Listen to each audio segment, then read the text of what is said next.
So it's a bit of a paradox because we are looking at mercurial themes, Mercury being the ruler of Gemini and Virgo.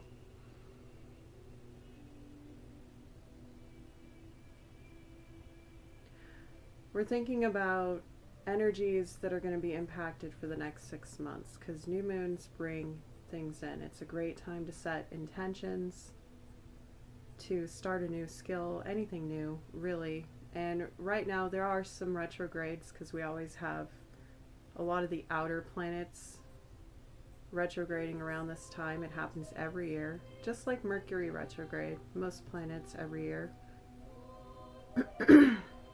Anyways, so we're looking at energies we're leaving behind with the North Node in Pisces, Virgo's polar opposite. We just came out of the full moon lunar eclipse in Pisces 2 weeks ago. And that energy I talked about, and that's actually in one of the last readings, which is always in the description box with a lot more stuff to check out.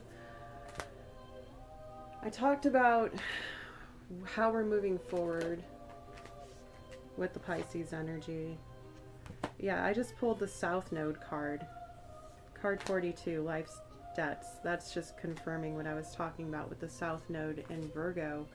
So we're all learning how to believe, right? Going forward in Pisces energy. And again, we've discussed before, that doesn't mean Virgoan energies don't believe. It just means that they hone in very closely into the 3D aspects of almost, I guess you could say it is kind of a seeing as believing mindset. And we actually want to believe and then we see. That's how you manifest, right? So this could be a conclusion of that chapter because with the full moon in Virgo, which will happen in 6 months, during Pisces season, we will have the conclusion, like the biggest impact of anything we needed to leave behind individually or as a collective with Virgo principles will be culminating at that time. So I guess you could say that this is a good time to give it one last concerted effort on your day-to-day habits, your routines, your health, your how you serve, how you take care of yourself. And also purification is huge around this time, like thinking of how you keep your intentions pure, your energy pure, your heart pure. What does that mean to you? It's a great time to study herbal medicine if you have a fascination with natural remedies or receive care. I'm not a doctor, so check out the disclaimer in the description box if you need. I'm just saying these are things that Virgo rules, right? So perhaps we're looking at ways that we want to leave that behind, right? All the things in the past that didn't serve us, that got in the way of having healthy, balanced systems, especially as we come into Libra season in the next couple days, which rules balance, right? And I believe, yes, we pulled that oracle card, Libra, I balance. Okay, so I wasn't initially going to work with these cards, but Spirit really wanted me to intro this video, so to speak. I also have my notebook with channeled messages. I might bring that up at the end of the reading. Keep in mind that I do shorter form versions of these long form reads, and I usually have those released within a week of this original content dropping. Speaking of Libra season and the fall equinox, which is on the 22nd, we also have Mabon for my pagan family. I'm a non-denominational channel, so if you're not pagan, don't, you're welcome. Don't worry about whatever I have to say about the holiday. Just, celebrate fall. Or if you're in the other side of the world, celebrate spring. But for the States, we're celebrating this liminal space, right? Fall is, it's a dying time. It's a releasing time. It's a time of last preparation with our harvests and getting ready for the winter, right?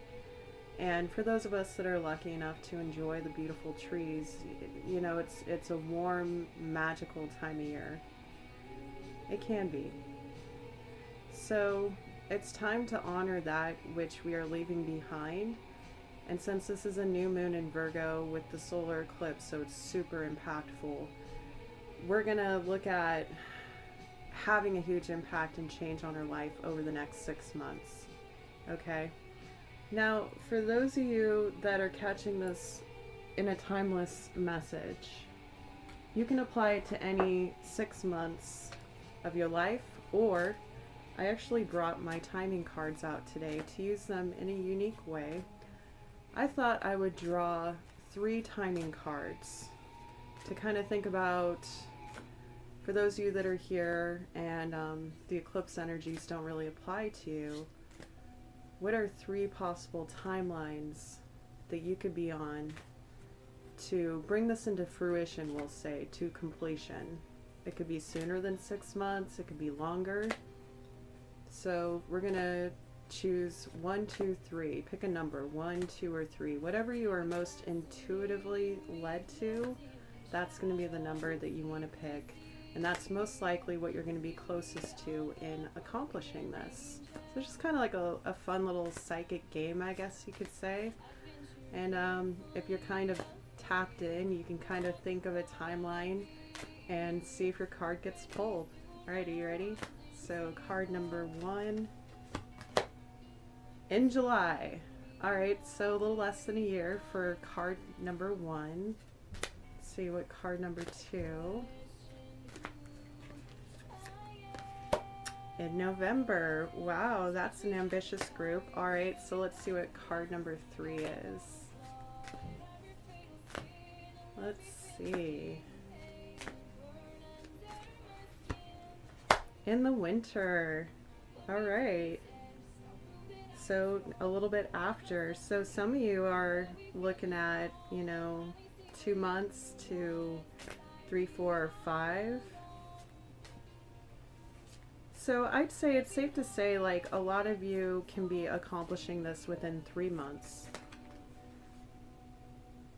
And then for some of you in the spring, I just pulled a bonus card. All right, so we're done with the timing cards there. I always take a picture of all these cards and make a nice blog for it on the community page. So if you'd like to see the different cards that are the primary energies in this reading, feel free to check that out. Please like and subscribe. Let me just see what else we can get from these oracle cards, and then I think I'm going to jump into the tarot. We'll have a little tarot quest.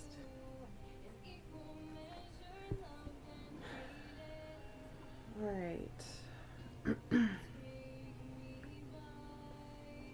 Saturn return. For those of you that don't know, a Saturn return typically happens about every 30 years, give or take a few. 10th house is public recognition, career, what you're known for. It's also your house of mastery. It's ruled by Saturn, actually. So we have Saturn return and the 10th house here. And then the World, which it does represent the World card in the tarot, which is usually the end of a huge cycle.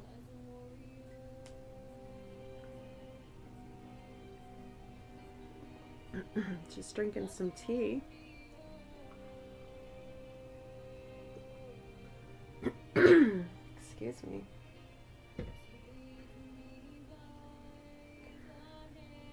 So, Cancer, I feel we've also got the first house, the body. Now, Jupiter is in Cancer until summer next year. It's usually about a 1-year transit whenever Jupiter switches signs. And Jupiter, the modern day, is the ruler of Sagittarius, but it also used to rule Pisces. Pisces' modern day ruler is Neptune. And we were talking about Pisces with the North Node, of course.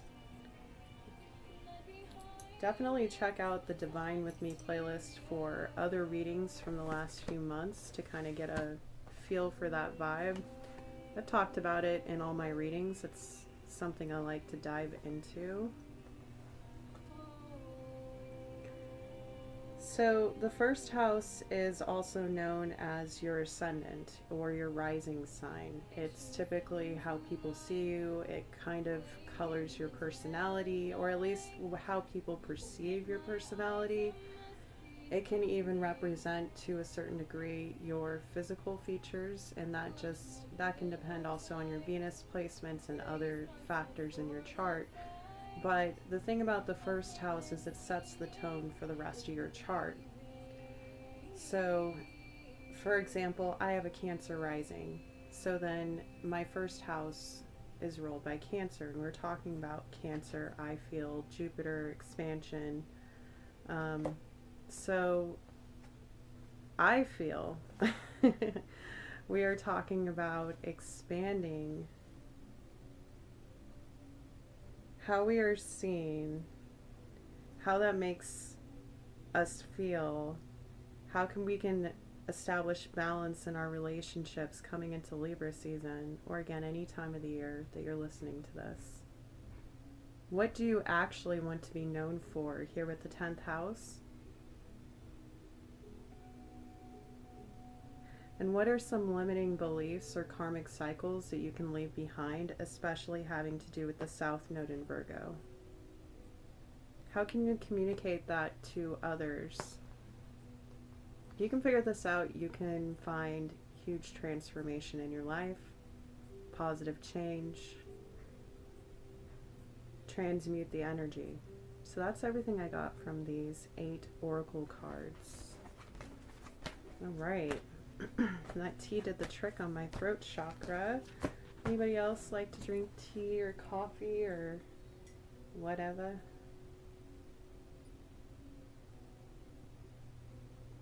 Feel free to drop an emoji in the comments to show your support. Okay.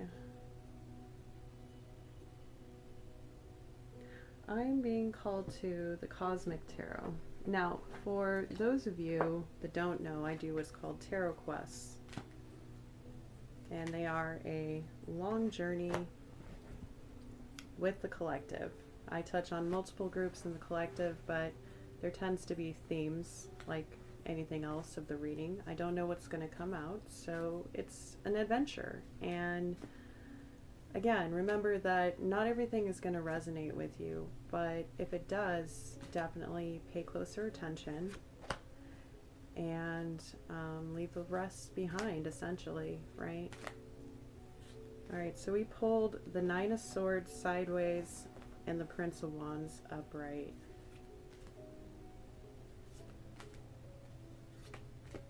I do read out every card so you don't miss anything.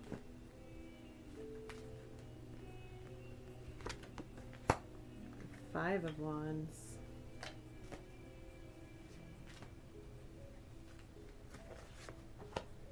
The 8 of Cups. Someone's having a bad day.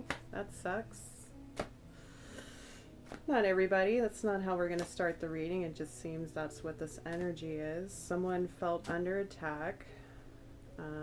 They are a warrior on a journey. They've been fighting really hard and they had to walk away from something. 2 of Wands. They're at a crossroads. This could be you or somebody you know. If I see any signs or synchronicities, I will list them out to you. The Chariot. Well, they're victorious and heading somewhere fast towards the Queen of Cups, apparently. Hello, Queen of Cups.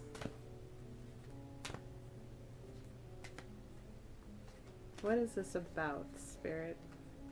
Ace of Cups. Wheel of Fortune. Justice. 8 of Pentacles. Judgment. The Moon and the World. Are you kidding me? And then the 4 of Wands at the bottom of the deck. Wow. Okay, well, this is a big deal. This is a very big deal. That's some major arcana. Wow. Okay. In the pre-shuffle, this deck that I'm working with now, because I always cleanse and shuffle my decks before I get started, the Ace of Cups, then the Ace of Pentacles, and then the Wheel of Fortune came out. So if you're from that last reading, I feel like that was a small message to you that it's definitely coming towards you. It is your karmic justice. It's your time to receive this double blessing from Spirit. So if you haven't checked out the last reading, which happened to be a very beautiful higher vibrational divine union reading, I will put in the description box for you to check out. But this is, wow, this is a big deal. Somebody's not happy about it though. 5 of Cups. Well, whatever, not everybody can be happy.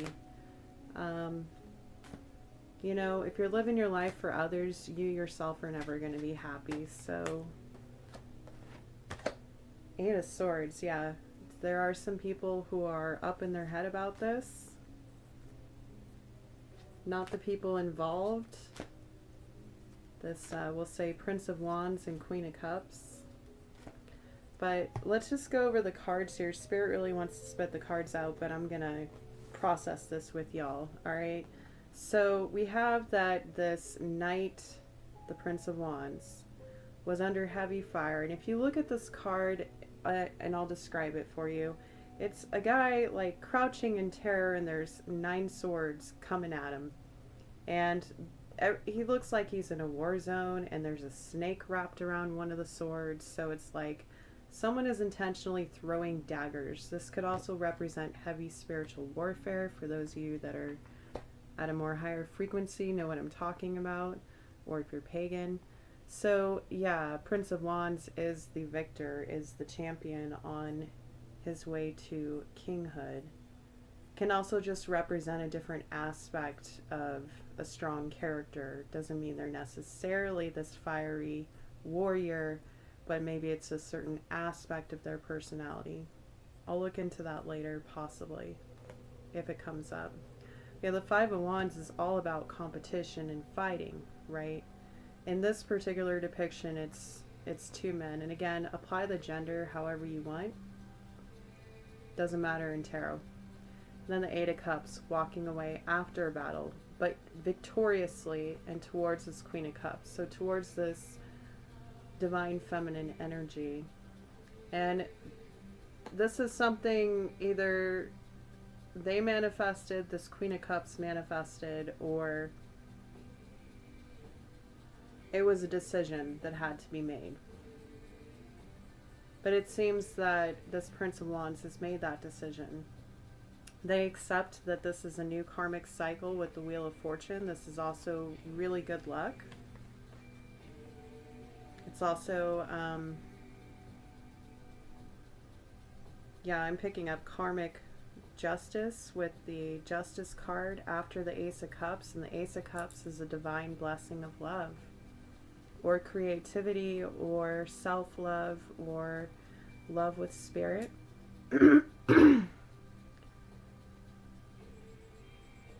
8 of Pentacles is about putting in the work on this new cycle, but it's murky, it's hidden with the Moon card, and then of course the World before that, and then we have Judgment. So someone's been enlightened to this. They are awakened to what this represents.